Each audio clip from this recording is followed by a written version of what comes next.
Hello everyone!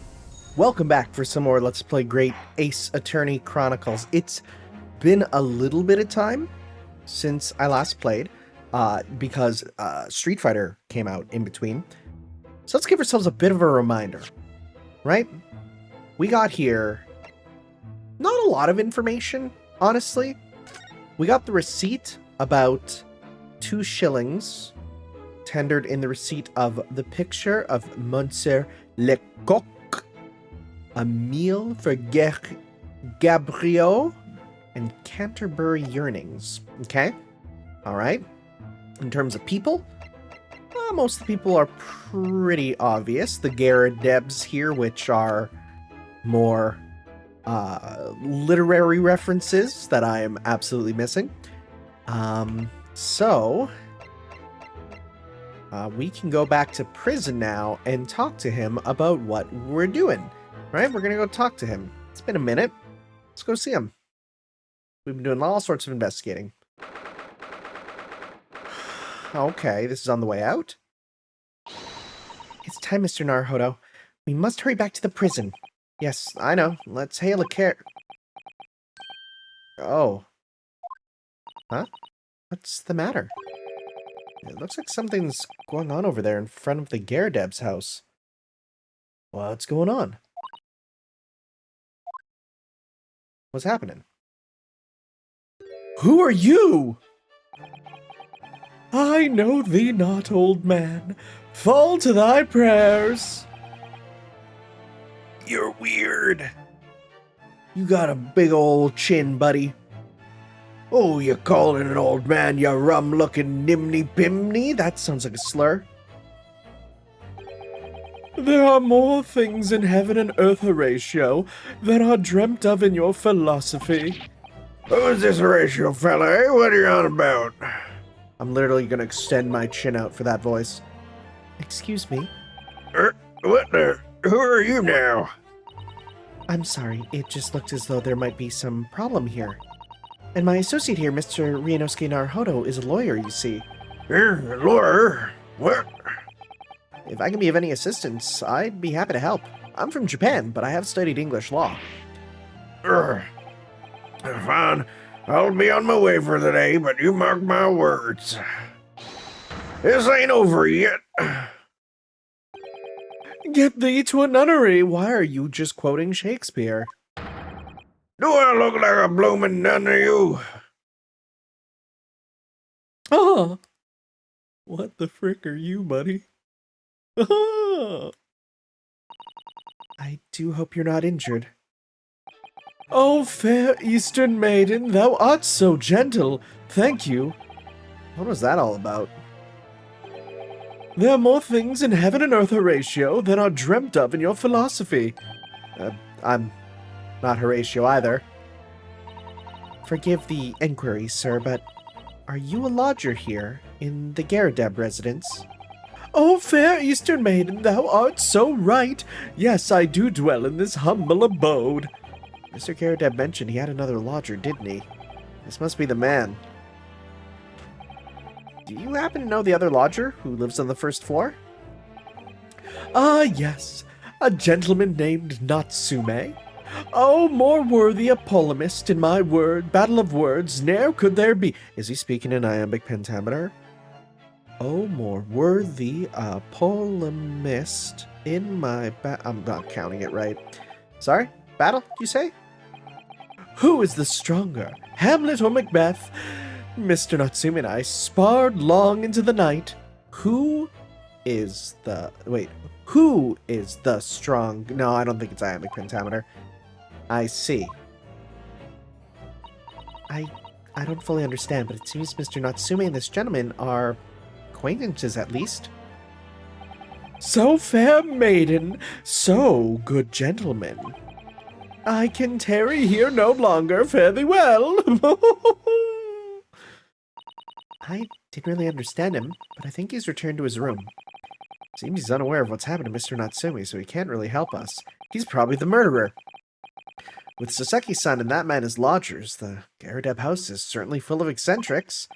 Anyway, I'll go find a carriage. Yes, I'm sure Mr. Natsume is eagerly awaiting our return. Let's hope we can get to the prison before visiting hours are over. 19th of February, 6:31 p.m., local prison, cell 9.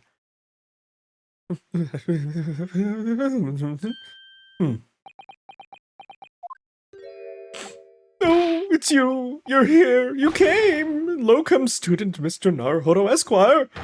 I can't believe you came back! I'm so touched! We are sorry to have kept you waiting, Mr. Natsume. Oh, no, think nothing of it. Relax. If I were a cat, I would purr with pleasure at the company of such fine compatriots.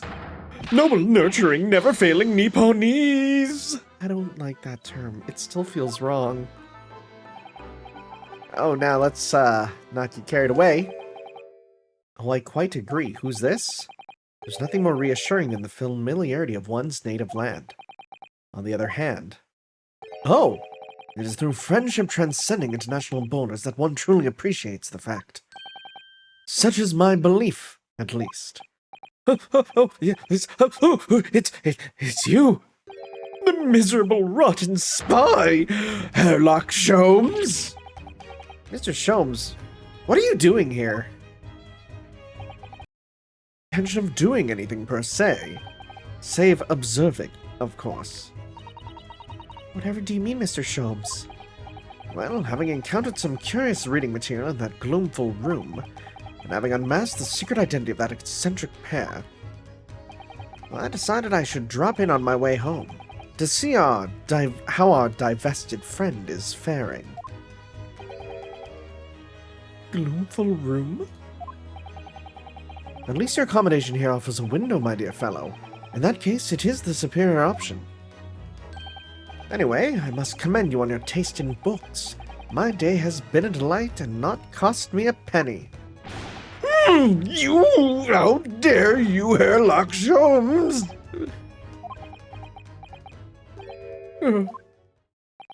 I've had it. I'm through. I'm at the end of my rope. I should never have come to Great Britain. It was a terrible mistake. Haunted by spirits in those accursed lodgings. No doubt my luck would be cursed in tomorrow's trial as well. My whole life is bedamned! What are you thinking, Mr. Naruhodo? Yo, this dude's... he's cracked. He mentioned that once before, didn't he? That his lodgings were cursed, I mean.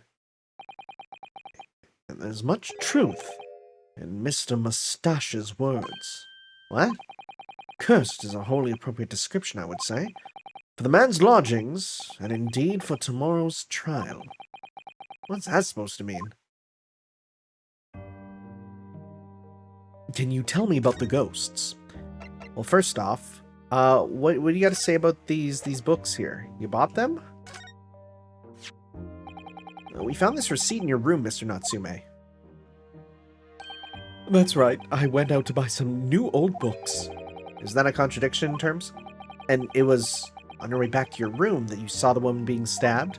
She's dead, I thought to myself. She's dead! My mind went completely blank. Before I knew it, I was back in my room, just trembling like a leaf. A bookworm hoping to worm his way out of a bad situation? Mr. Naruhodo, please do be careful not to think such disparaging thoughts. How could you possibly know? Remember when I said that the blue text is thinking? I still stand by it. I've played all the games with the blue text being thinking. I just think that Ryunosuke has a very readable face. Because it's never been an issue till now. Mr. Natsume, would you take this and... Oh, the joy, the sheer joy of a gift from my fellow countrymen! The complete kindness of kith and kin! Oh, no, sorry, I just wanted to show you. The complete cruelty of kith and kin! Oops.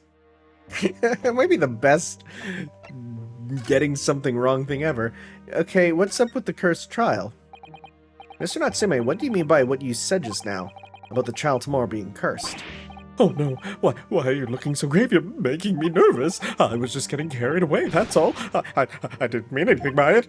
Oh, I see. That's really agitated him. You don't mean the trial really is cursed somehow? Sholmes. Why are you lip-syncing? Are you referring to the prosecutor? The Reaper of the Bailey? The Reaper? Oh, no. What do you mean? Please, tell me. Summarize it succinctly in 16 salient words. No defendant has ever survived a trial in which the Reaper stands for the prosecution, ever. 1, 2, 3, 4, 5, 6, 7, 8, 9, 10, 11, 12, 13, 14, 15, 16. Look at that, 16 words. Oh my goodness, can it really be true that was 16 words exactly? Yesterday, Mr. Naruhodo successfully defended someone against the Reaper.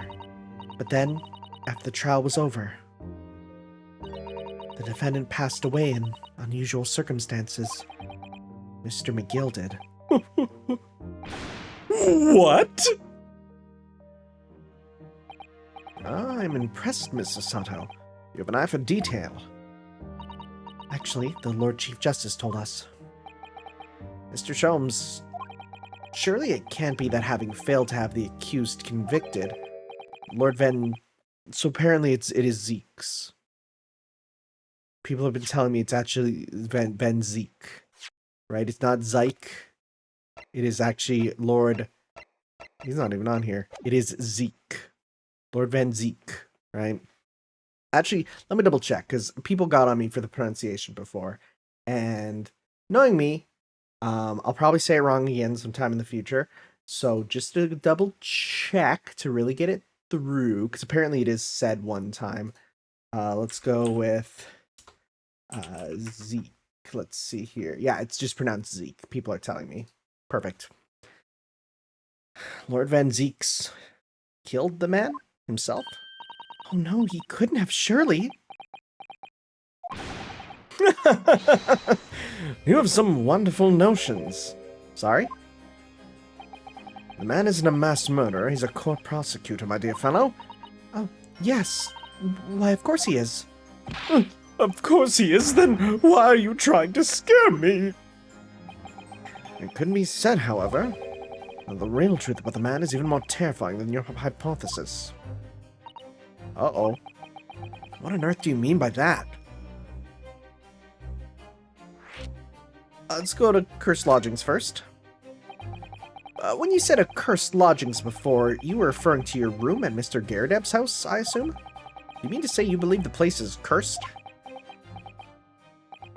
It's been a year now since I came to Great Britain, but I'd only been in London a week before I started to notice strange feelings in myself. That didn't take long, then. Everywhere I looked, there were foreign faces staring at me, laughing behind my back. I was sure people were talking about me. I started to become nervous about going outside. They were always staring at me all the time from dawn to dusk. So I shut myself away in my room, but even that didn't help. The fear wouldn't go away.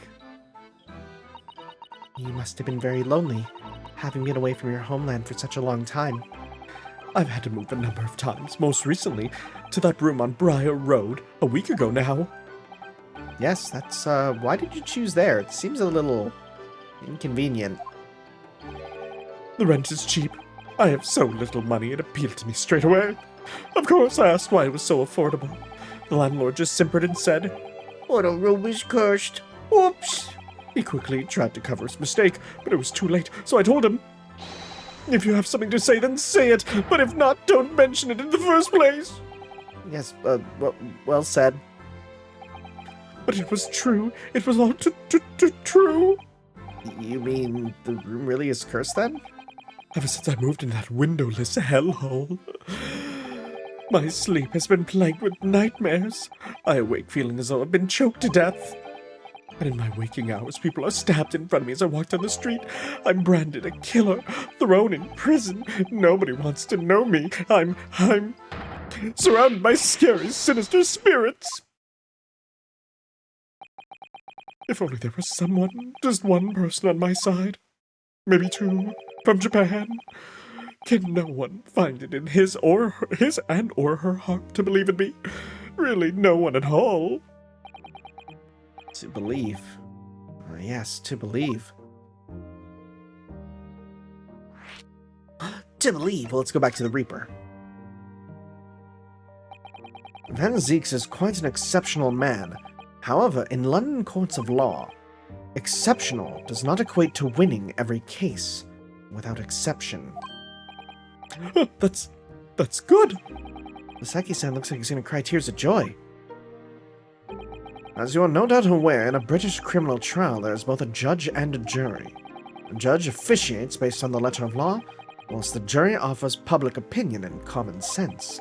It is an excellent system whereby the defendant's guilt is considered from several points of view. However, public opinion in particular is somewhat easily manipulated. Right. It is true. It's very easy to just, get the people off your side. That is definitely the case. Criminals and corrupt lawyers, for that matter, can use it to their advantage. By any means at their disposal. Contriving evidence, calling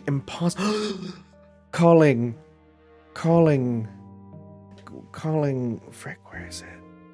Calling imposters as witnesses, and so on.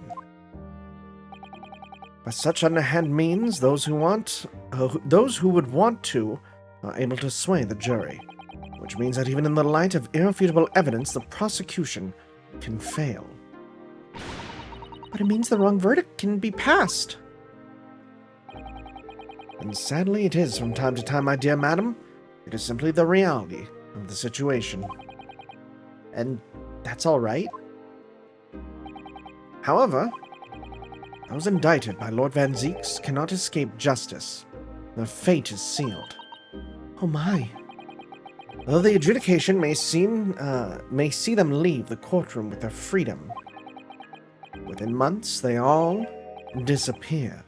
It is most striking. Disappear? But how? By all manner of misfortune, sir.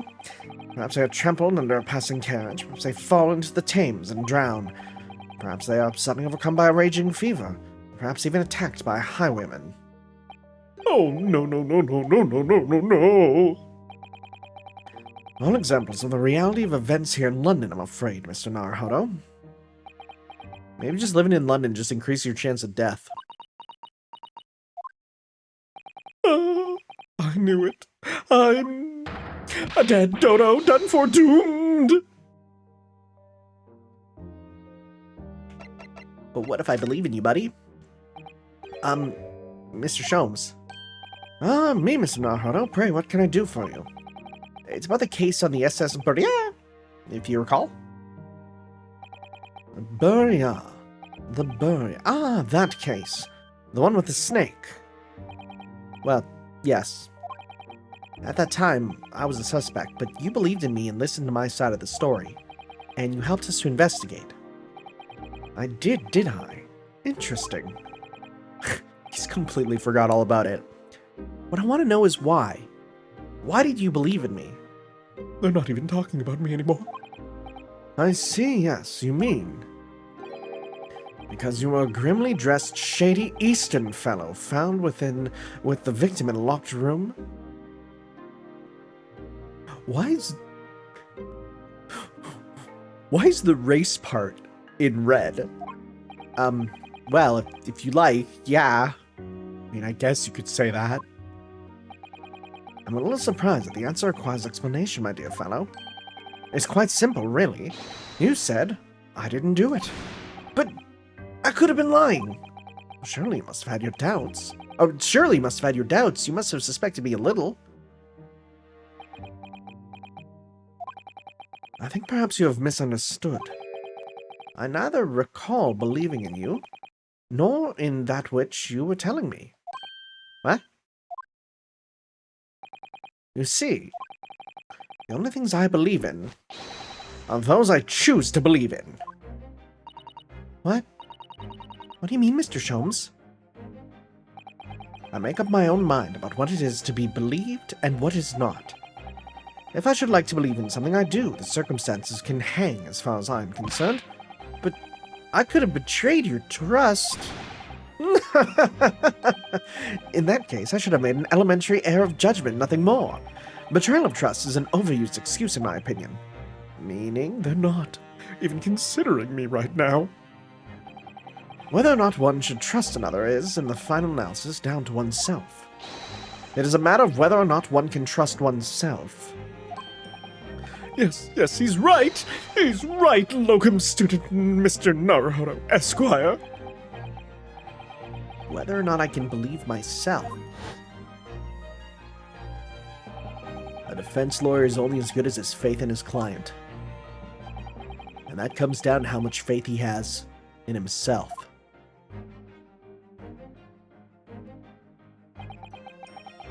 You were so right, Kazuma.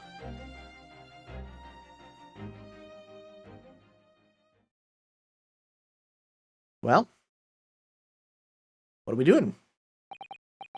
Well, my dear fellows, it is time we were leaving, I believe. Already? Visiting hours are over. The guard will be here shortly to escort us out. There's a restaurant near here that serves excellent trout. Would you care to join me?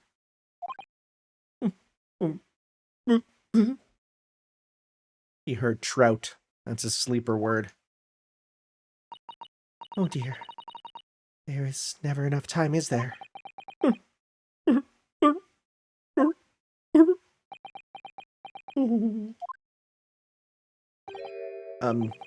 Mr. Natsume? If you'd like, in the trial tomorrow, I'd be happy to represent you.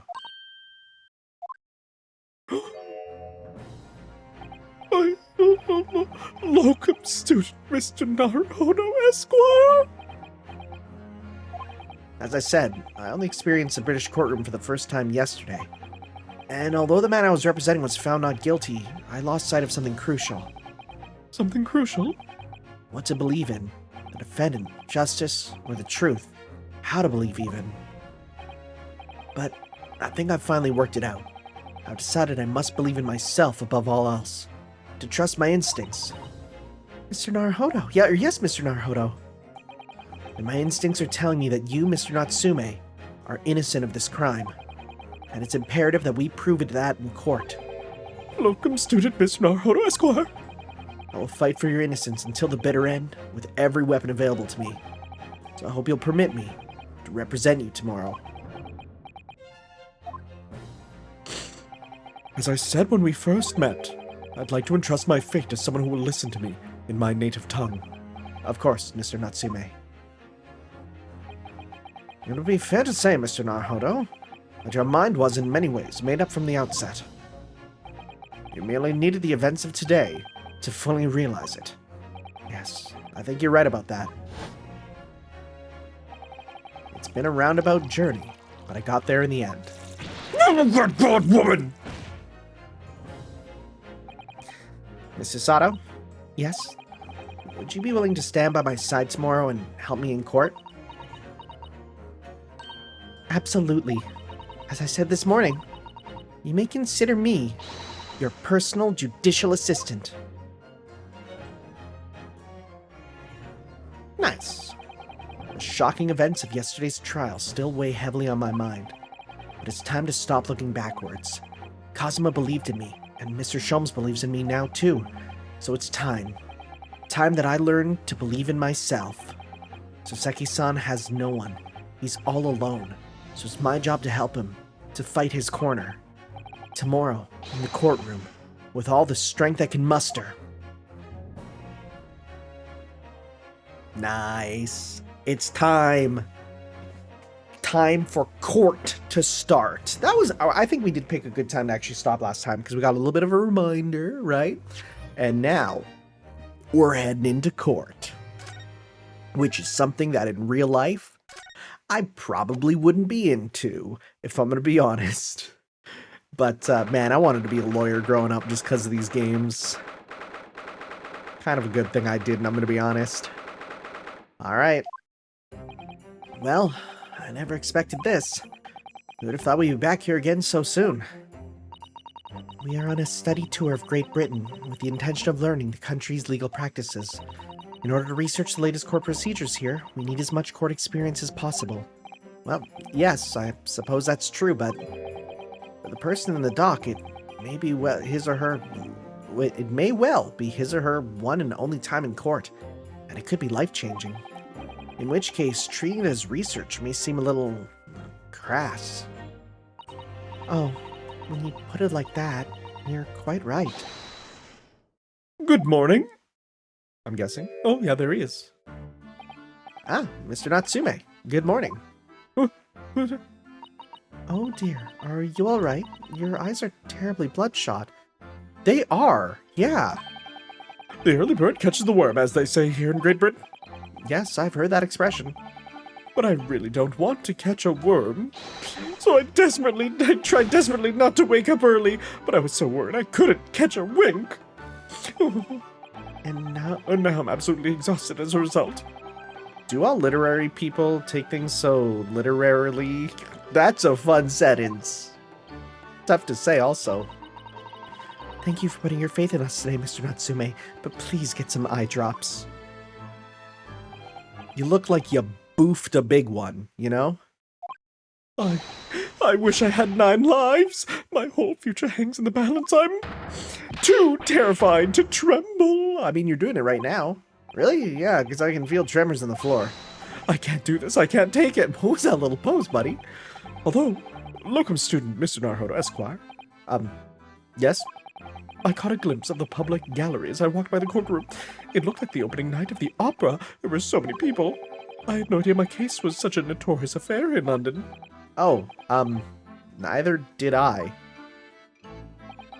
Do you know why that might be, Miss Sasato? I'm sorry, Mr. Naruhodo, but I have no idea. So that all-knowing look on your face just coincidence then, is it? Don't hide the truth from me. It's because of the Reaper, isn't it? More Venziques? Is that right, Miss Sasato? I purchased as many different newspapers as I could find this morning, and yes, More Venziques is on the front page of every one. I knew it! Sometime after the prosecutor was dubbed the Reaper of the Bailey, he stopped appearing in court, it seems. It's been several years now, in fact, until the day before yesterday. Yeah, Inspector Gregson told us something similar, didn't he?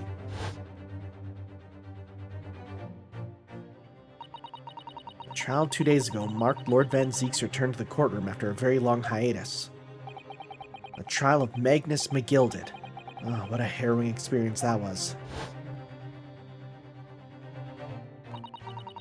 I believe that appearance made even greater waves here in the capital than today's. But we wouldn't have realized, of course, having only just arrived in the country. Why is the Reaper back in the Bailey so soon for what appears to be a mundane murder? That's the question the papers are asking, and they are all speculating various answers. Mundane! Mundane! It's the most significant saga of the century to some of us. Oh dear, I meant no offense, Mr. Natsume, but that is how the papers are describing it.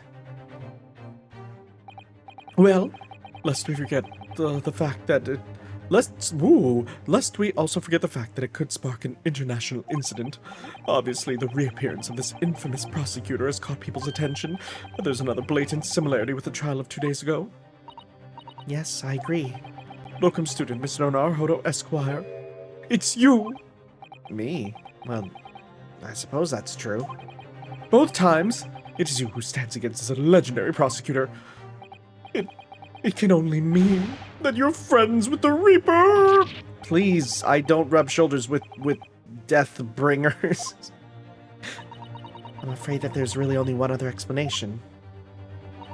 It can only be an example, Mr. Naruhodo, of your uncommon bad luck. Thanks for that. Oh, this is just my luck. Why must I be represented by a man with such a frail fortune? By the least lucky lawyer alive! Well, let's not forget that it was you, Mr. Natsume, who asked me to represent you. Yes, it's true, I'm just a student, new to London, with little in the way of experience or skills, or luck. But I promise you this, I will fight your corner until the bitter end. And I will believe in you, Mr. Natsume. Oh, benevolent locum student Mr. Naruhodo Esquire. You're not alone here with us, Mr. Natsume. Whatever happens, we will always be on your side. Oh, beloved non-locum assistant, Miss Mikotoba Esquires. I am in your debt forever. I shall never forget this great kindness for as long as I live. Mr. Natsume, counsel for the defense. Court session is about to begin.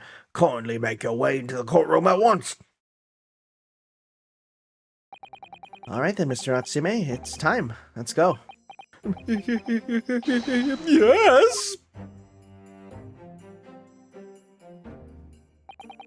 This is it. My second appearance in a British courtroom. And my second trial against the Reaper. I hope you're watching over me, Kazuma. Because this time, I won't let my faith waver. I'll believe in my client to the last. Just like you believed in me. I believe I can do this now. I'm ready for this fight. Alright, into the courtroom we go.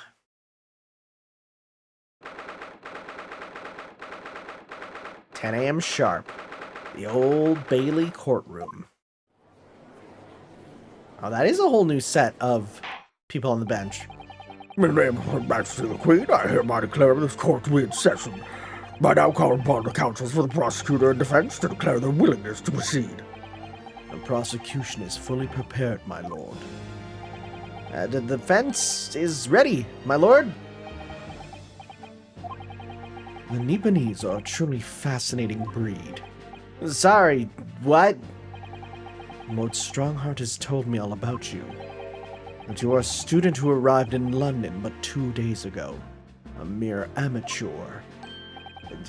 Do you have a point? Being a compatriot, you feel compelled to try to help the accused, I suppose. Typical Nipponese arrogance. Forgive me, but I do not believe arrogance is an appropriate description. Sasato-san. After all, at our previous encounter, the defendant was found to be innocent. Yo, he's popping them drinks early. He's getting into it. Very true, and a most fascinating if dark trial it was too. The tragic conclusion came later, of course. Here's to the acquitted, and his unfortunate violent end.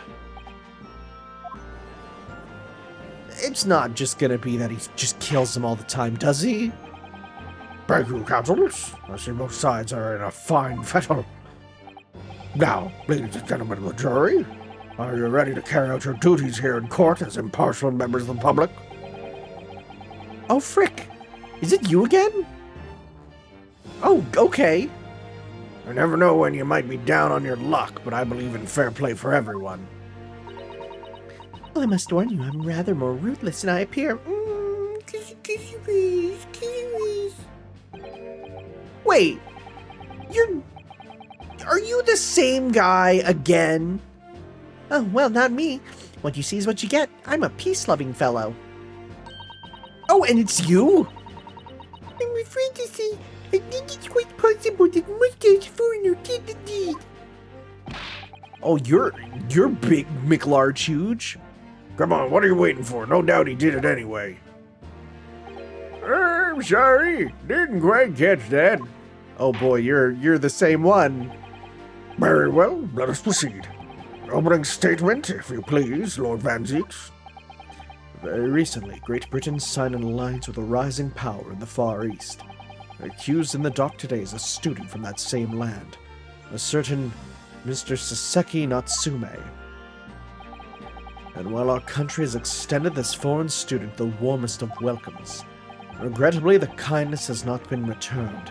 In fact, this student is accused of a most sinister act. Right away, he's throwing it, huh? Okay. Of plunging a knife into the back of an innocent woman who was doing nothing but walking down the street. A knife crime, I tell you from bitter experience, those are the worst. Bloody oath they are. Just look at that sallow complexion and short stature. He's one of those dreadful Japanese. Oh no, Miss Kissy Face is racist. Oh, come on, let's get this over with me now, everyone. 1, 2, 3.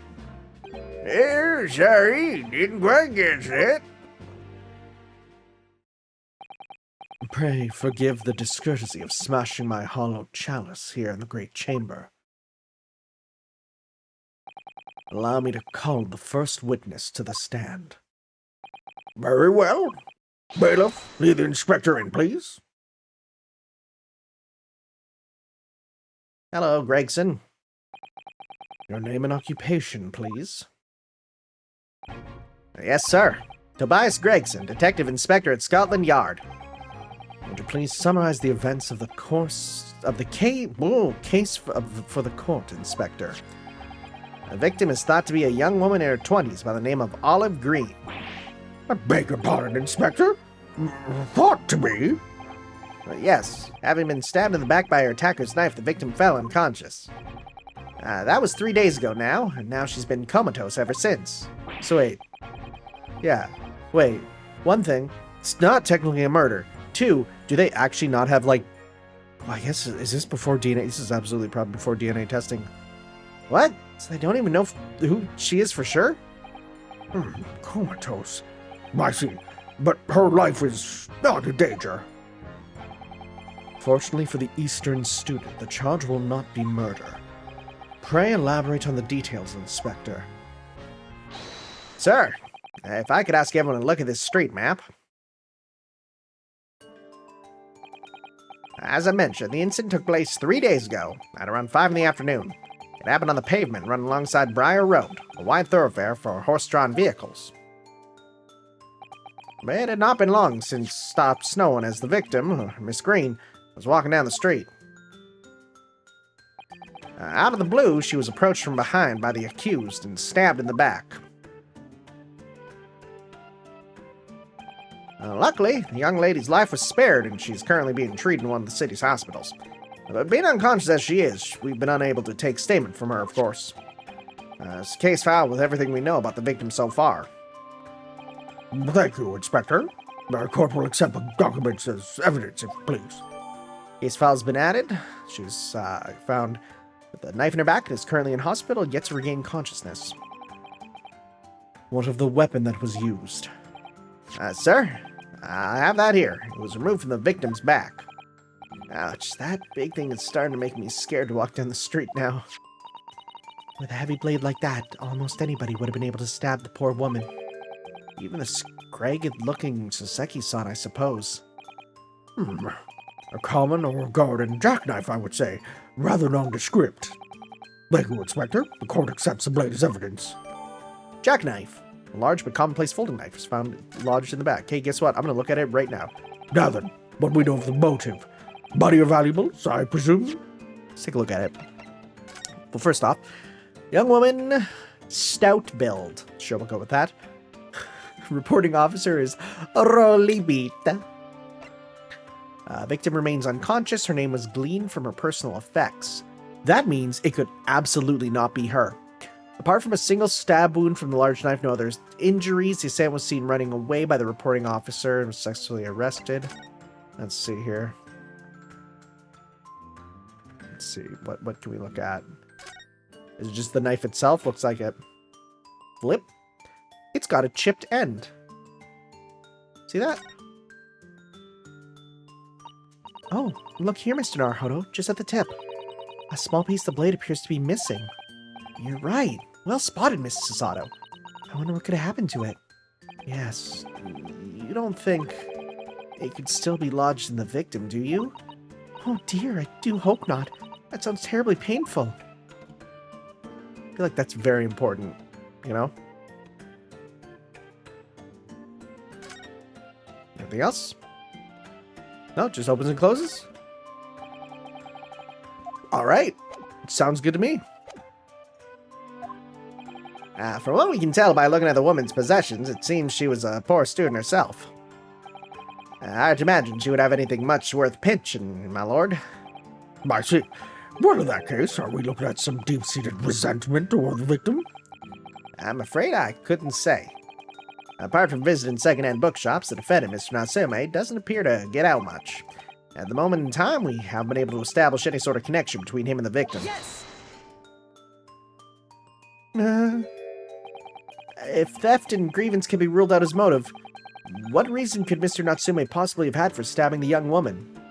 I swear if it just goes to, well, it's the Japanese and that's just what they do. Oh boy.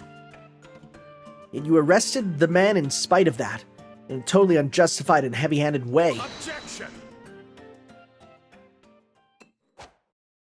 The whole bottle, gone. Pray forgive the discourtesy of flinging a freshly uncorked bottle into the public gallery, but your words have soured its hollowed bouquet. For it is you, my learned friend, who is being heavy-handed here. What? Scotland Yard does not arrest people without good cause, and should be beyond question. Inspector Gregson, the prosecution calls for your formal testimony.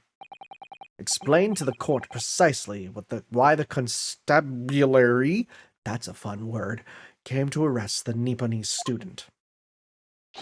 Yes, sir. Almost made that sound Canadian for a second.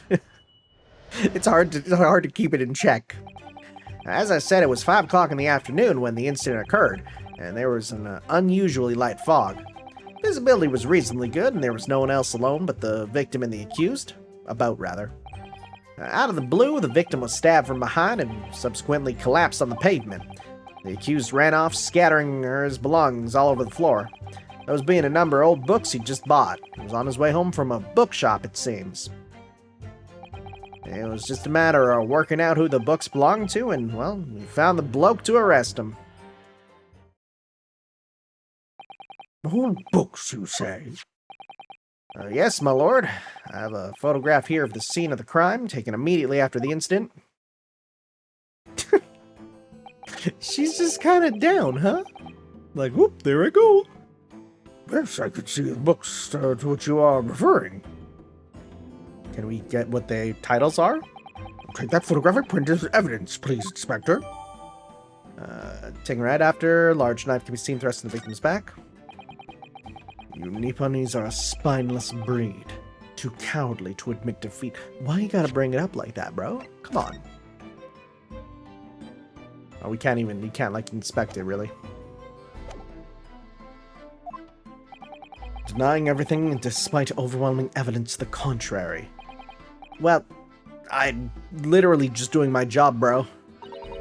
Forgive me, Lord Venseeks, but the defendant is not denying everything, as you put it. What are you doing, Mr. Sato? Do go on. Mr. Natsume has admitted to playing some part in the incident. Isn't that right, Mr. Naruhodo? Well, now you mention it. When we visited him in the prison yesterday, he did tell us what all happened. As I was walking along that accursed pavement, I could make out the sole silhouette of another ahead of me, a woman wearing a green overcoat she was, and just as I went to overtake her, she suddenly let out a scream and collapsed under the cold hard slabs of stone at my feet. I was terrified. I had to get away from there, so I ran as fast as my legs would carry me back to my accursed lodgings. Green overcoat. Well, that's exactly what the woman in the print is wearing. Oh my! The photographic print in full color! What will the word come up with next? The defendant has done nothing more than admit he fled the scene of a terrifying incident. That does not mean he's guilty of the heinous crime of stabbing the woman in the back. And there was nobody else there at the time, just the two of them, the victim and the accused. In other words, there is nobody else who could possibly have stabbed the woman. A fact that the accused concedes. It seems this cross-examination had proved to be pivotal, counsel. Proceed, please. Yes, my lord. Nothing for it.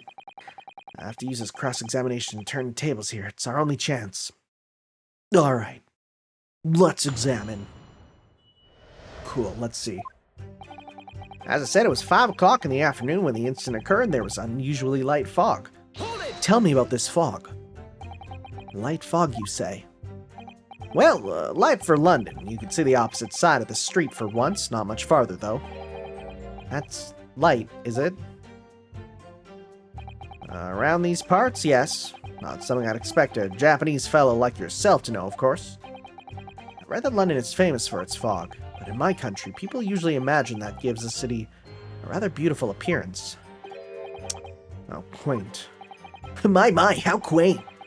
Yes, well, it's not something us Londoners tend to romanticize, as I expect you can appreciate. I mean, it's no different than the fact that, like, people here romanticize snow, and I'm like, ew, snow, get it away.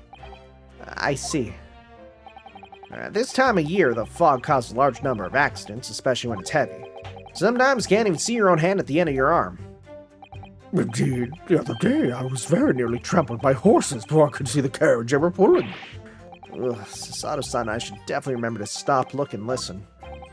However, on the day that concerns us, the fog was somewhat lighter than usual. A fact no doubt lamented by the accused. Okay. Visibility was reasonably good, and there was no one else about but the victim and the accused. How do we know that? How are you able to state that with any certainty?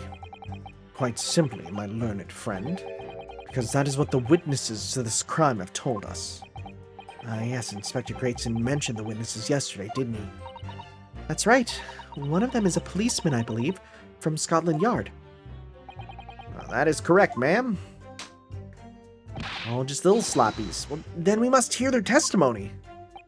The prosecution will, of course, call them to the stand, should it be necessary. But wait a minute. At 5 o'clock in the afternoon in the middle of winter, it would have been dark already. No matter how light the fog might have been, no one could have seen. I'm unaware of the situation on your tiny island in the east. But here in the capital city of Great Britain, all main roads are illuminated in the night by gas streetlights. Ugh! The prosecution believes there would have been ample light by which to witness the crime. Quite. Here in London, for the first time in history, mankind has completely conquered the darkness. Which means we really need to hear those witness statements. You just get through the fog of this cross-examination, maybe we'll be able to. It seems the counsel for the defense is taking stock. Continue with your testimony, Inspector. Okay. The blue, the victim was stabbed from behind and subsequently collapsed on the pavement. Hold it! Okay. From behind, you say? Oh, that's right. As you can see from this print. Yes, quite so, Inspector. The handle of the weapon is clearly protruding from the victim's back. But you say this poor woman, Miss Green, remains in critical condition? Comatose, no less. I'm afraid so, my lord. Yes, she's been treating at Bart's. That's my favorite Final Fantasy protagonist. I was hopeful that she'd come around before the trial started so I could take a statement, but it wasn't to be. Yes, that is indeed a pity. It would have been most illuminating to hear the victim's own account of events. Luck is on your client's side, it seems. On the contrary, my client has been exceedingly unlucky. Your force of tone is seriously undermined by those disturbingly wide eyes, I'm afraid. Which is strange, because you tiny-eyed freak, and we're just like, oh my god, Zeeks, calm down. Bro, why you gotta take it to the next level? Bro, like, you're just going weird. The accused ran off, scattering his belongings all over the floor. Hold it! Can you tell me about the belongings? Mr. Natsume's belongings? I think you'll find it's all there in the photographic print of the crime scene. There's the 3 books on the floor. That's right, my lord. Second-hand books they were. Irreparably damaged after falling in the snow, of course. The accused could easily have carried all the 3 books in one hand, which means his other hand would have been free to wield a knife, for example. He's very clever, isn't he? What do you mean? He's made it extremely hard for you to assert that Mr. Natsume had his hands full with his books. He's managed to close the one avenue of escape we might have had before we even knew it was there. You mean to say that the venom was holding his belongings as he thrust the knife into the woman's back? Well, that must be what happened, my lord, yes? Those being a number of old books he just bought. He was on his way home from a bookshop, it seems. Can you tell me which books they are? The defendant apparently visits a second-hand bookshop on a daily basis. Yes, so I understand. A shop full of old English literature. commend the accused on the lofty subject matter of his scholarly attention. Bloke's room was stacked floor to ceiling with those musty old books. Can you tell us more about the bookshop in question, please, Inspector? Well, if I must, I'll have to ask you to look at the street map again, I'm afraid. Where is it? Is it up there? Okay, so it is up there. Okay, it's not in a way where we'd be like, there's no way he'd be going that way. Closest secondhand bookshop to the accused lodgings is this place here, Bourbon Books. A little place on the corner of Briar Road and Meerschaum Street. As it happens, the accused is currently living in lodgings on the other side of Briar Road at the opposite end, which means it doesn't take a genius to work out the route he would have taken home. Boop, boop, boop, boop, boop, boop, boop. Yep, that's what I was thinking. Something like this. Good, it's been added. Good, updated, I like it. I like me a map. Yes, I concur with your conclusion, Inspector.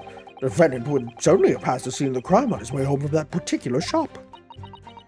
Mr. Naruhodo, I think that what the inspector just told us could turn out to be of vital importance. Yeah, I agree. The most important point that the inspector just made being... Wait a sec.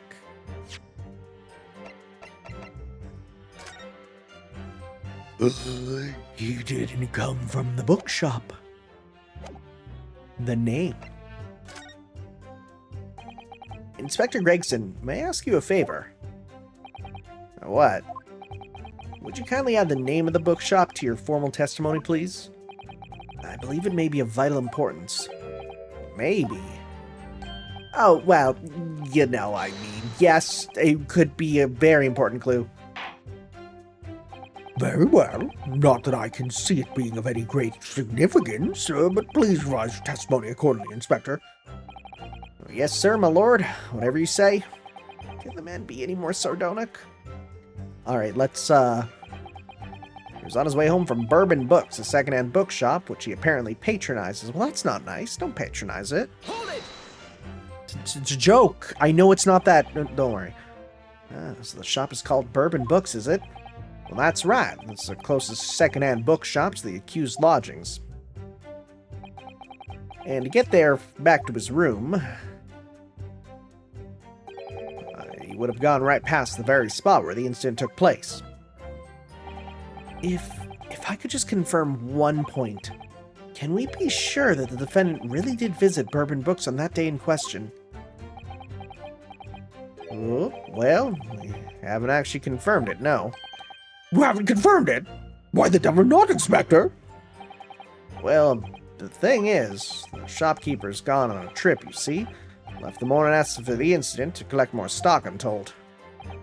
So we haven't been able to ask the bloke if the accused visited the shop on the day in question or not. On that case, what did the defendant himself have to say about it? No recollection. What? According to the statement he made at the time, the accused has no recollection of where he'd been. Of course he doesn't. The bloke clearly has his head in the clouds whenever he's walking about town. Claims he just wanders into whatever bookshop he just happens to be passing and rarely notices the name. I should say the man ought to learn to look where he's going at the very least. So, it's just as I thought then. Is something the matter? Inspector, you may continue with your testimony. Don't worry, I got this. Just a matter of working out who the books belong to when you found the bloke to arrest him. No, you didn't. Right? Well, we'll press this. People are like, you're not pressing everything. Fine, I will, even though I totally know what to do. You asked for the help of the famous detective, Herlock Sholmes, to locate the defendant, I believe. Stuff and nonsense. Sorry. That Jack in office, that busybody, just comes and sticks his oar in whether we ask him or not. But according to what I have here, Mr. Sholmes was shown to the scene by Scotland Yard detectives. Well, that was nothing to do with me. The lads at the scene must have done it without my permission. I tell them time and again, whenever something happens, send word to the headquarters, and then follow your bloomin' instructions. I see. If the meddler gets his hands on any details, we'll be reading all about it in Ransom magazine next month. And you can bet your last farthing I'll be in there too, stripped of all the hard work in my case. Yes, Mr. Chums. No, Mr. Chums. Aren't you clever, Mr. Chums? That's all the thanks I'll be getting. Inspector, if the man is proving detrimental to the Odd's activities, perhaps I should step in and deal with him?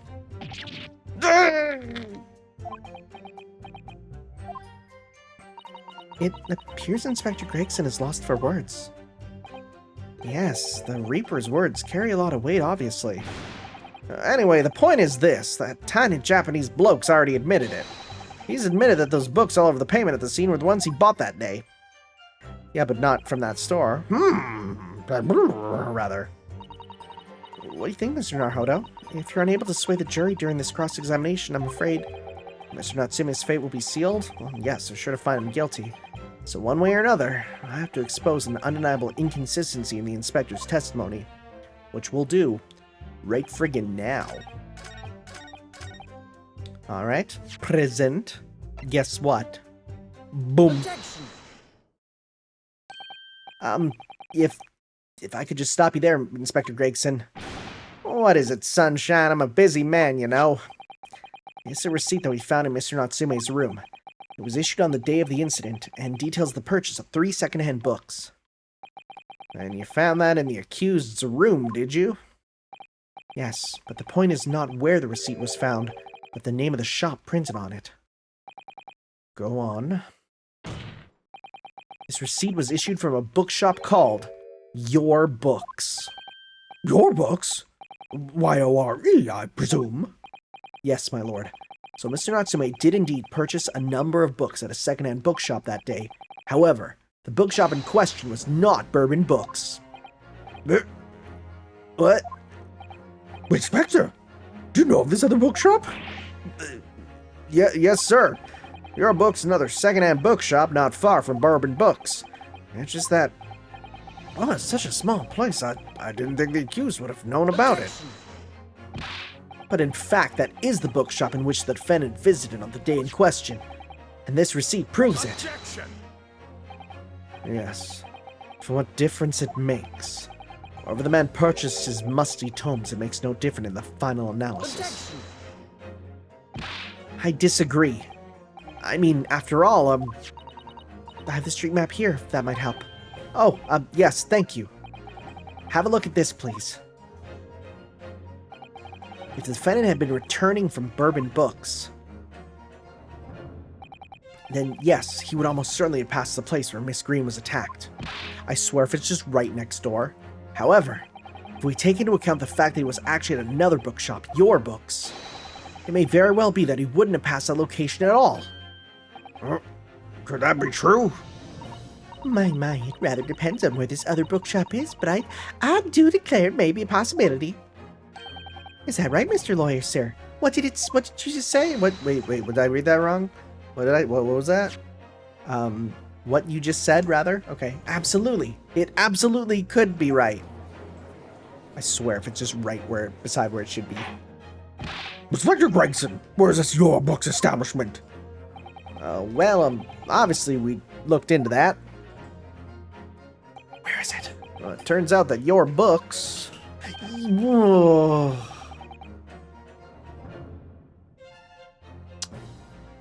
could be... Oh, that doesn't help. That doesn't help at all. It's just here on the next corner of Mishaum Street, Meerschaum. It's a tough one to say. The street going east. That doesn't 100% update anything for us. And there you have it, as you can clearly see now. Oh.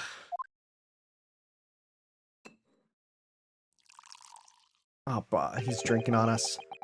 My learned Nipponese friend is obviously in training to be a clown, the way he regales us with such witticisms. Hey, turnabout Big Top did nothing wrong. To your future career in the circus, that's a strong image. You put that glass down now, or I'll put it down for you. I didn't think I need to spell it out, but here we go. If the accused was coming home from Your Books instead of Bourbon Books, there's no doubt he would still have passed the place where the victim was stabbed. Not if we went the other way. Yes, thank you, Inspector. Ah. Allow me to reiterate for my learned, if somewhat slow, Nipponi's friend.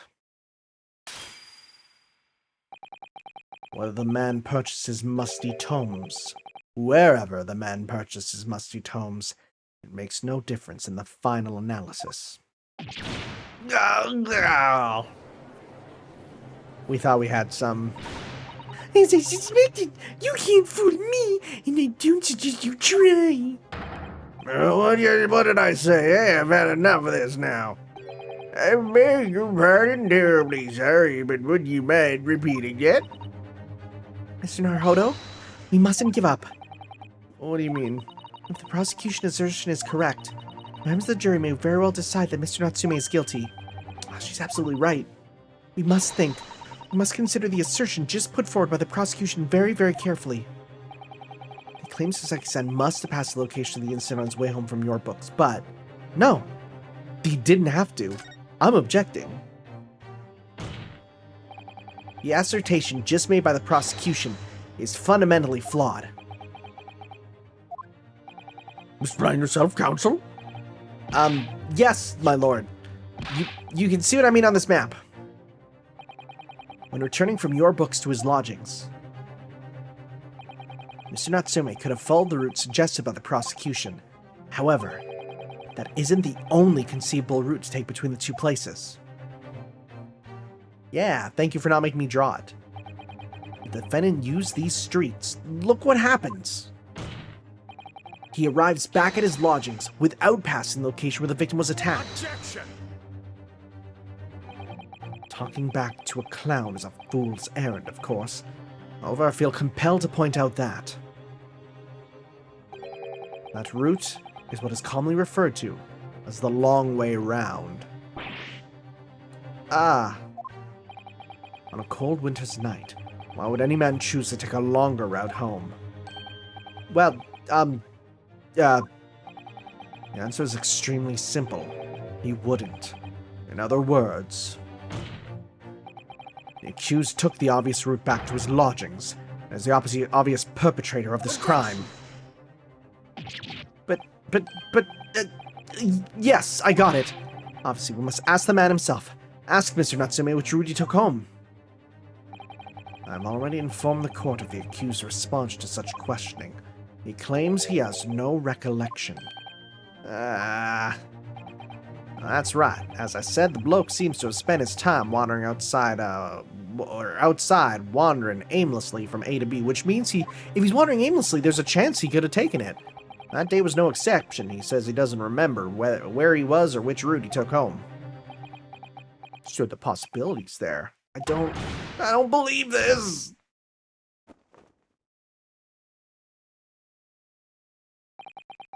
I thank you, my learned friend, and suggest that we do not waste any more of the court's time by wandering aimlessly around this subject. Pray, what say you, insightful jurors? But even if that is the case, the defense still... Who's yelling, hold it? Oh, even he's there. Uh-oh. I agree with Lord Van Zeeks wholeheartedly and in every way. What? I don't believe it. Does this mean... We members of the jury are completely convinced now.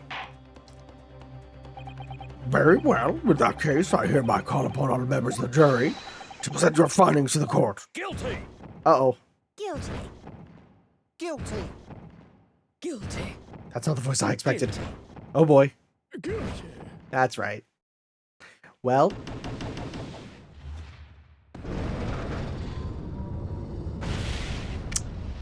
That's not good. It would appear that the jury's leaning is unanimous. We have to invoke the thing again, huh? To the insightful members of the jury, I applaud your brave resolve. You serve queen and country admirably. Mr. Naruhodo. No, not yet. This isn't over yet. I still have one last chance to sway the opinion of the jury. I have to tip the balance of those scales the other way. I have to turn this around.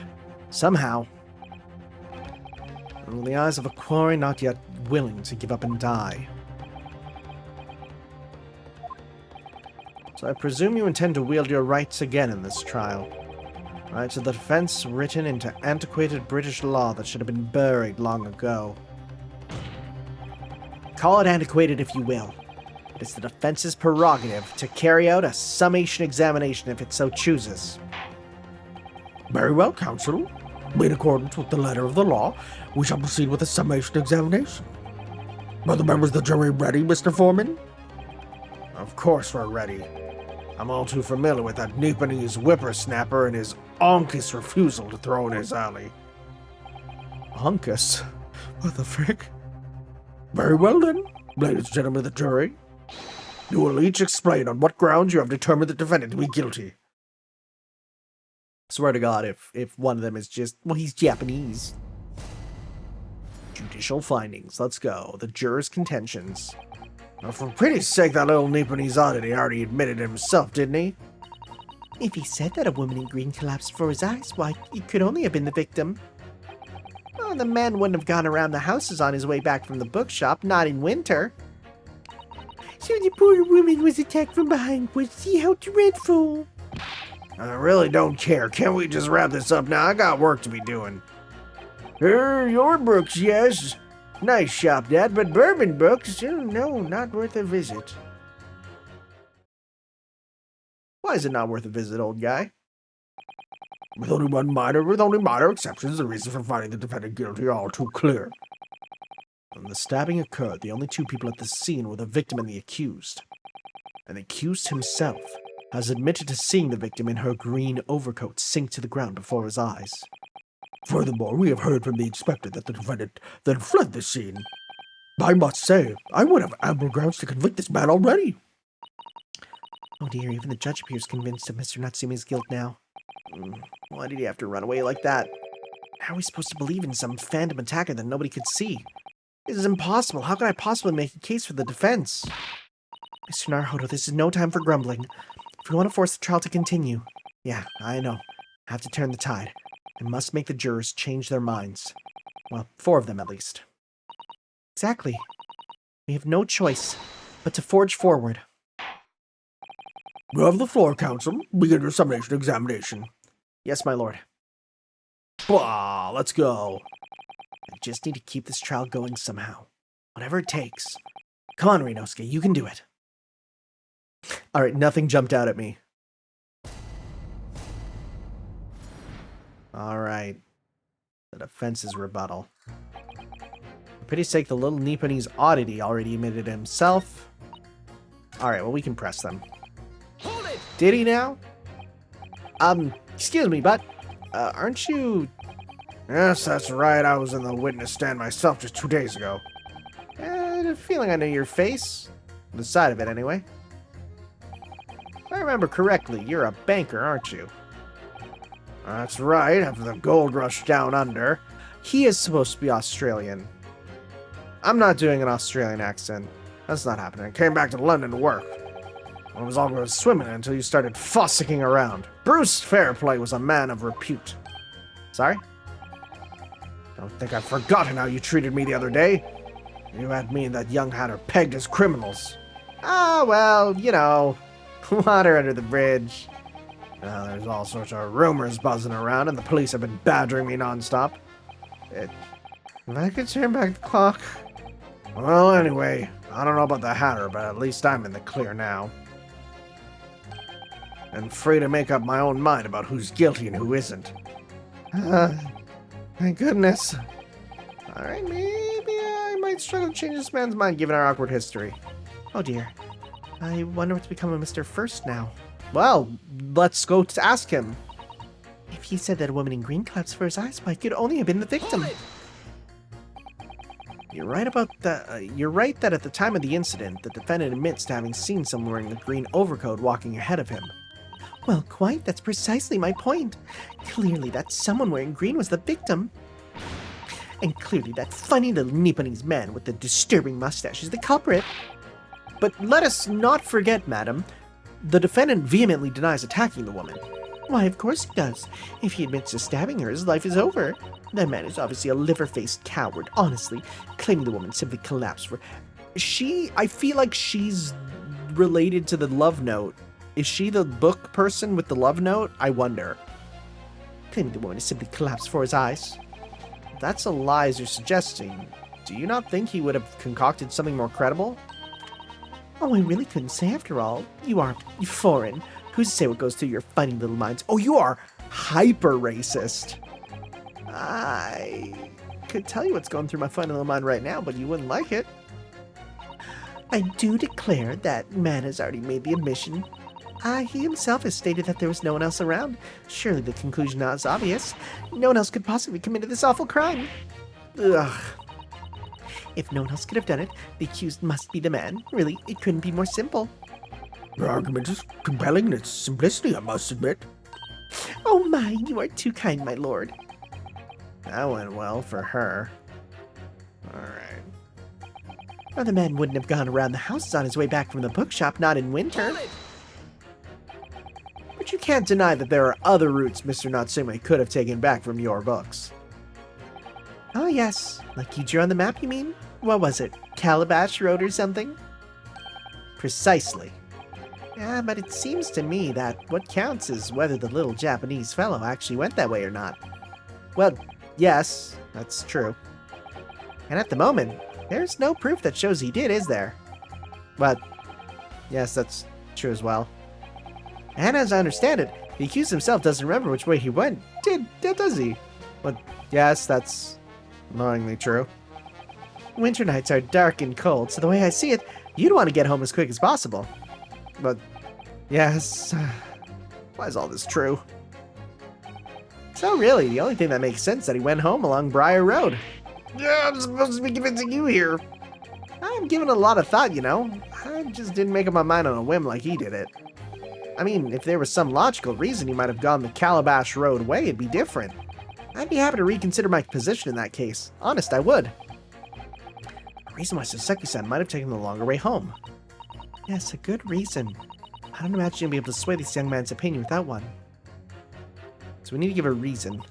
So the poor woman was attacked from behind. Was she out fool? Get ready. Hold it! Whatever is the matter, young man? You're the wife of Mr. Garadeb, aren't you? The landlord who rents Mr. Natsume his room? That feels like you should be dismissed from the courtroom. The master's wife? Where'd you get the idea, sir? I'm the maid, you understand? Keeping up that charade? This is going to be awkward. Why didn't you mention this yesterday? That you'd been selected for the jury in this trial, I mean. Well, I was told not to mention it in one to the trial, you see. It was in the letter I received. The instructions were very clear, so I'm afraid I had no choice. I see. Anyway, Mr. Natsume, the defendant, takes lodging in your master's house, does he? Yes, that's right. Although he's only been in a little over a week now. And in that time, surely you must have taken stock of his character. Does Mr. Natsume look like the kind of man who would commit a crime such as this? Oh my goodness me, yes, he's just the sort. What? Spending all his time in the dark and dingy room, sporting all that unscrupulous mustache. The man never speaks, and don't get me started on shifty eyes. All the neighbors are talking about him. Oh, I've heard them, you know. People think he must be building a... Oh. I don't want to say that word on YouTube.com. Building a big boomy in there or something. Oh dear, poor Mr. Natsume. How could people say such things about him? He's just a harmless bookworm, nothing more. Well, you just called him a worm, so... Anyway, I'd better be careful about inviting this maid to speak. She's said enough damning things already. I really don't care. Can't we just wrap this up now? I got work to be doing. What sort of work do you do, sir? A man's life is on the line here, sir. This'll take as long as it takes. Oh, don't get clever with me, son. My life's on the line too, and so's my family's. Huh. The likes of you wouldn't understand, but a laborer like me can't afford to take time off. If I don't work, I don't eat. Neither do the wife and kids. Oh, I see. That must be very hard. I go to the union every morning to find what needs doing. If you're late and the work's taken, it's tough. This time of the year, there's water and gas supply pipes bursting left, right, and center. They're after cheap labor to get the roads dug up to fix it. It's a hard slog from dawn to dusk, it is. So, you were out digging the roads on the day of the incident as well, were you? That's right. In fact, if I remember rightly, it was just around the corner from where it all happened. That old bookshop it was. What? Another coincidence. That's right. Meerschaum Street. You were digging up Meerschaum Street? Meerschaum Street? On the map, Mr. Naruhodo, there are only 3 named streets. Juror number 5, I need you to add that information to your formal statement, please. What's the point in that? Can't we just get this business over with now? Please, sir, it's important. Fine, I'll do it then. Right, on the day it happened, I was digging up Meerschaum Street. So yeah, there we go. So that changes your testimony, okay. What about you? Your book's nice, Bert. Why is it not worth a visit? Please tell me. Hey, sorry. Folded, you say? Fold what? No. What I said was, hold it. What I want to ask was, do you visit your books often? I like the old books they have in there, yes. I enjoy reading them over a nice cup of old tea. That's my daily routine, you see. Same thing every day, including the day you're talking about. And what time did you visit your books on the day in question? Well, I was picking out books in there all afternoon, and it would have been just before 5 that I left. That's my daily routine, you see. Same thing every day, including the day you're all talking about. Just before 5, you say? Exactly when the victim was attacked. Are you sure about the time? Oh yes, no mistake there. I remember it well. I'm not about to forget that day in a hurry. Not after that dreadful time I had. What do you mean? Well, I was walking down Calabash Road when I slipped on the ice and donked my head. It's always worse after the snow stopped falling. That's when it's most slippery. True! Because you step on, you don't see the ice under the snow, and there you go. And worse, if it gets, when you step, it creates a thin layer of water. Now imagine a thin layer of water on that ice. Oh, there you go. Knocked myself clean out, I did. You'd thought my number was up. Wait a minute, let me get this straight. This happened on Calabash Road. That's right, I live in Cornpipe, you see. That's a really small thing to live in. Heading down Calabash Road is the quickest way for me to get back from your books. Juror number 6, I must insist. You add that information to your formal statement. It may very well be extremely significant. Ah, sorry, extremely sick. No, I'm quite all right now. All right. Sends a shiver down my spine to hear the members of the jury so convinced of Mr. Natsume's guilt. But I can't help feeling that some of their opinions are rather subjective. I agree. It's the irrelevance of what some of them are saying that sends a shiver down my spine. Still, at least some of their assertions don't actually incriminate Mr. Natsume of anything. That's something. We must use that to our advantage, Mr. Naruhodo. Cunningly. Yeah, you're right. Let's listen to the jurors again carefully. And if any of their assertions are at odds, I'll pit them mercilessly against each other. Yes, don't hold back. Pit them against each other. So, okay, we got a couple things here. He admitted he did it. There's nothing there. Woman in green collapsed. Can't do anything. So this one is... wouldn't have gone around the houses on the way back from the bookshop, not in winter. Right? Because we was digging it up from dawn till dusk. Can we press that again? So, if I understand correctly, you're a day laborer and you were doing road maintenance that day. That's right. Like I said, you get a lot of burst gas and water pipes underground in the middle of winter. That's the only time of year fellows like me can actually make a few bob. I'm missing out today. And when you say from dawn till dusk, well, the work has to be completed within the day, you see. No coach or pedestrians can pass while it's happening. That's important. I wonder if I could trouble you, sir, to mark on this street map the exact location of the works you're carrying out. Give it here, then. Let's have a look. Oh, yes, good. All right, let's see, then. Yes! Here we are, Meerschaum Street. It was just here, like. It was a tidy dig, I tell you. We just had to get through all the drifts of snow that had frozen solid. And at what sort of time did you finish the work? Well, it started in the morning, and we can't have finished before 6, I'd say. Snow had stopped coming down, but it was long past dark for sure. That means the road work was still going on when Miss Green was attacked at around 5 o'clock. Road work. I sure hope it does. Okay. Well, we're gonna go with this, and we're gonna go to... We got this, right? Or no? Okay, we'll pit these two. Objection! Yes! Those two statements are clearly at odds with one another. But odds, counsel. Explain yourself. Please don't point. It wasn't me, I swear. What? I just want to get this done and dusted. Well, juror number 3? Oh, me, sir. What do you mean? I love his walking animation so much. Juror number 5's words just now are extremely significant. Let's take a moment to consider the implications of what's being said on our map of the local area. On the day in question, Mr. Natsume visited this bookshop to purchase a number of secondhand books.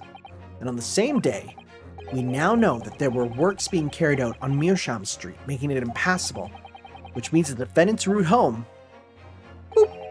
could not have taken him along Meerschaum Street down Briar Road. Oh, yes, of course. What do you think, sir?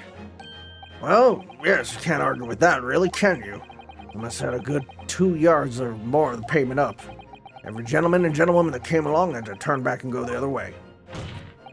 So, the only conclusion is this. The defendant must have taken the longer route back to those lodgings. Yes, I suppose he must have. I suppose I must be right, eh? Juror number 3, you said the following. The man wouldn't have gone around the houses on his way back from the bookshop. But we see now that he had no choice. Yes! Oh! My lord Mr. Judge, sir, if I may? Yes? I don't think in all good conscience that I can say the man's guilty now.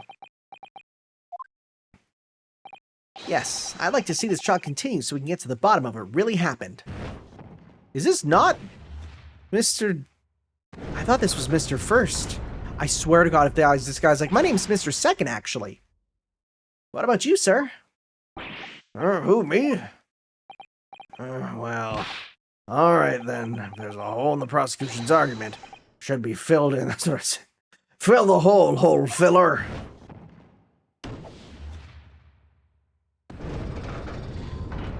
Okay, we just need 2 more. Well done, Mr. Naruhodo. That was wonderful. Well, we managed to change a couple minds, at least. It strengthened our position somewhat. Yes, and it will prompt the other members of the jury to reconsider their stance as well. They'll be asking themselves if their current leanings are really right or not.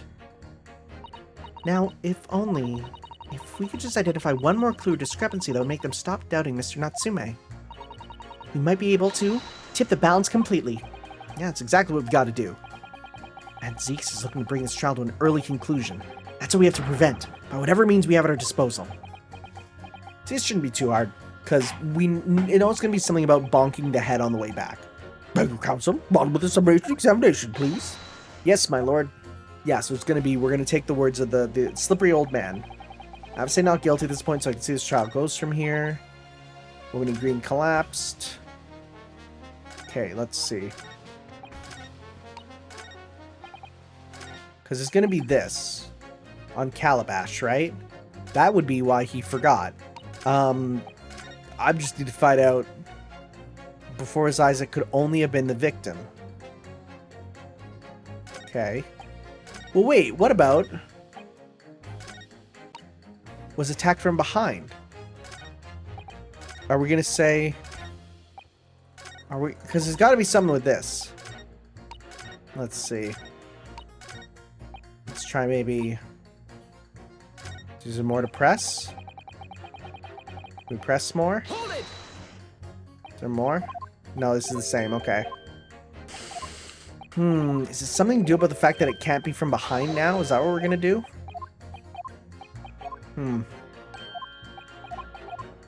Let's see. If he said that a woman in green collapsed for his eyes, what could have only been the victim? That's not necessarily true. It's just a green coat. That could be many people. Right? The green coat keeps coming up way too much, though. Way too much. Can we be like, actually, there's many people in green coats? Olive green. The victim in this case found with a knife in her back. Can we... See, my thought is...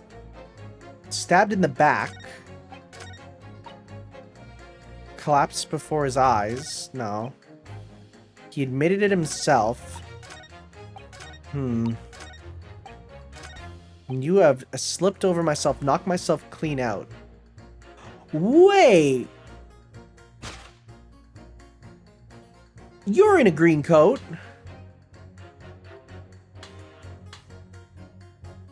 No way. Objection! No way. Those two statements clearly show a flaw in the juror's reasoning. A flaw? What are you talking about, counsel? Well, juror number 2? Juror number 6? My, whatever do you mean, sir?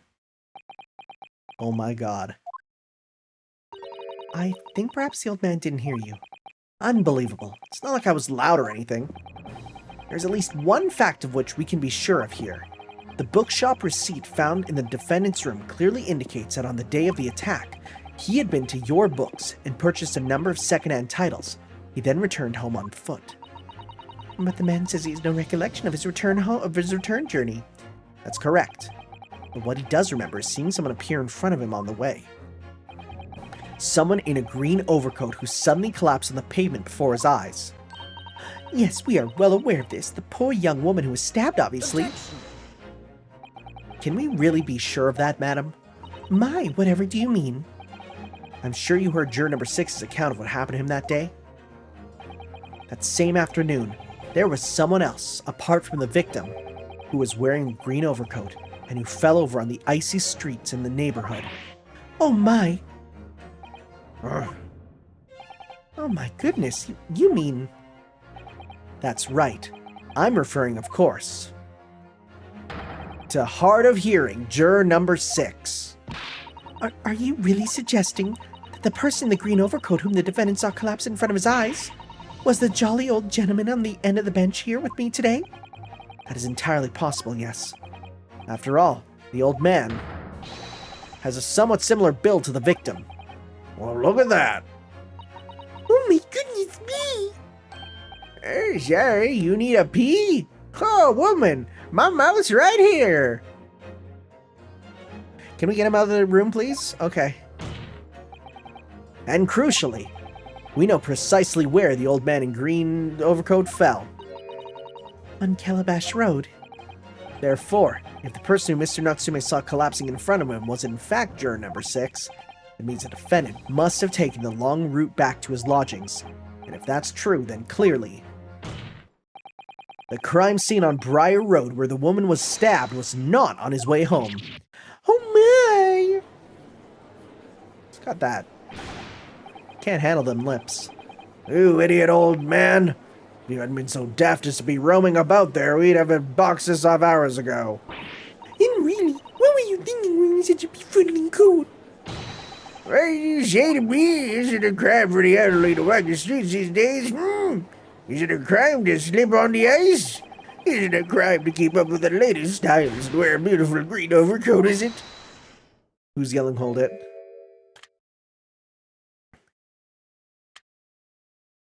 My lord, I do hope it won't cause any inconvenience, but... Would like to trade your leaning, I presume? I do declare that I would. I should like to call for a verdict not guilty. Thank you. I would too. What? Is it a crime to change your mind, is it? Well, I'm white now.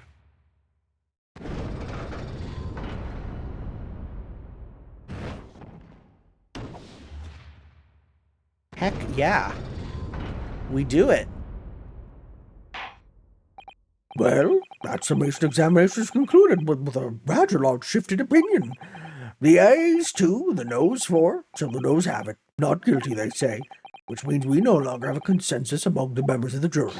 The trial will continue. Objection! You can't. We followed the rules, my friend. We literally followed the rules perfectly. Could it seem churlish of me to drink from my hollow chalice moments after raising an objection, only to crush it in disgust? Pray forgive the discourtesy. Lord Van Zeeks? It seems I must retract my earlier remark. What do you mean? I mistakenly credited those jurors with intelligence by describing them as insightful. Yet we have just witnessed them falling for a cheap trick performed by an Eastern entertainer. Whatever do you mean? Yeah, I'm literally doing my job here. I haven't tricked anyone. Everything I've said is the truth. Indeed. Stalwart juror number 5 was undoubtedly repairing the road as he claims. I believe you said it was a good 2 yards of pavement which you excavated, sir. That's right. Took me a whole day and they paid me a measly tuppence for it. Now my learned Nipponese friend, tell me. Do you have any notion of the distance that 2 yards represents? Nope. Yeah, well, if I'm honest, I don't have a clue, no. 2 yards is a little less than 2 meters. Less than 2 meters? That's not much at all. In other words, a distance readily vaulted by anyone of moderate vigor. Would you not agree, my stalwart friend? Me? Well, I can't say you're wrong, no. What? And did you perchance erect a sign to prevent pedestrians from passing the site of your works? I wouldn't dream of it. Wouldn't waste of time. No coaches would have hoped passing anyway, and we just turn any gentlefolk back where they came from. Kids just jump over it all the time. The accused is no gentleman as far as I can see. I have little doubt, however, that he could spring over a 2-yard trench in his meanderings around town. Oh, is that true? Is it? The incontrovertible truth is that the books just purchased by the accused were found at the scene. There can be no doubt that on his way back to his lodgings, Mr. Natsume walked down Briar Road. Crushed in a single sentence. And, old man? Cold man? You can talk. You say that around 5 o'clock on the day in question you slipped and fell on Calabash Road. Pray, was there a suspicious-looking Nipponese behind you at the time? Oh, I can't say as I remember. You don't remember? How about a wager, my learned friend? You say it was this old man that the accused saw. But I would lay 1,000 to 1 against you being able to prove it. We still got him over, so we're fine. We can continue the trial. Order, order. Lord Van Zeeks, explain yourself. My lord? If you had such a trenchant argument up your sleeve, why in the world did you not prefer it during the summation examination? I wanted to give this young foreign student the sightseeing experience he no doubt came for. I wanted him to see for himself how the opinion of the jury is so readily swayed. But my hospitality has its limits, and they have been reached, I feel. Oh, we're getting coat off already. So, my learned friend, today's sightseeing tour of London is now over. What are you talking about? My lord. The prosecution requests permission to call its next witnesses to the stand. Granted. Bailiff, bring forth the witnesses. Its next witnesses? Which is where we're going to call it now, because I don't know if there's going to be a break, but I'm going to save the witnesses for next time. Because the hot dang, these go on forever, and I am quite sweaty in my room. So we will continue with some more Ace Attorney Adventures. Great Ace Attorney Adventures. Next time, guys. We'll see you then for that.